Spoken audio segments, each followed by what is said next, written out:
Hi friends, నేను మీ Anusha Prashanth cooking vlogs. Please do subscribe my channel. మునక్కాయ పప్పుచారు సింపుల్గా టేస్టీగా నా స్టైల్లో ఎలా చేసేద్దామో చూసేద్దాం పదండి. ముందుగా పప్పును తీసుకొని 2 టైమ్స్ క్లీన్ చేసి పక్కన పెట్టుకొని అందులో కట్ చేసుకున్న టమాటో, కట్ చేసుకున్న ఉల్లిపాయ, కొంచెం సాల్ట్, అలాగే ఒక పచ్చిమిర్చిని కట్ చేసుకొని యాడ్ చేసి 1 గ్లాస్ వాటర్ యాడ్ చేసి కుక్కర్ పెట్టేసి క్లోజ్ చేసేసేయండి. ఇప్పుడు నిమ్మకాయ సైజ్ అంత చింతపండుని తీసుకొని అందులోకి వాటర్ యాడ్ చేసుకొని పక్కన నానబెట్టుకోండి. అలాగే మునక్కాయలు కూడా కట్ చేసుకొని చక్కగా పీల్ చేసి పక్కన పెట్టుకోండి.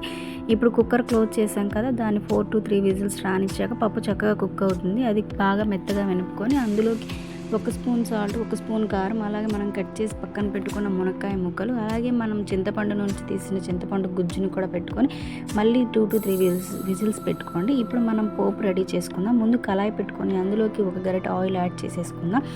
అలాగే 1 స్పూన్ పోపు, అలాగే ఎండుమిర్చి, అలాగే మనం దంచి పక్కన పెట్టుకున్న వెల్లుల్లి రెమ్మలు, అలాగే కరివేపాకు 2-3 రెమ్మలు యాడ్ చేసుకొని చక్కగా ఫ్రై అవనివ్వండి. ఇప్పుడు ఆల్రెడీ మనం ఉడికించిన పప్పులోకి ఈ పోపుని యాడ్ చేసేయండి. పప్పు ఎంత బాగా చేసామనేది మనం వేసే పోపులోనే టేస్ట్ వస్తుంది. సో పప్పు చేసాము అంటే మనం చేసిన పోపులోనే దానికి మంచి ఫ్లేవర్ అండ్ టేస్ట్ వస్తుందన్నమాట. సో ఇప్పుడు అందులోకి కొంచెం కొత్తిమీర గార్నిష్ చేసేసుకొని సర్వింగ్ బౌల్లో సర్వ్ చేసుకుంటే మనకి ఎంతో రుచికరమైన మునక్కాయ పప్పుచారు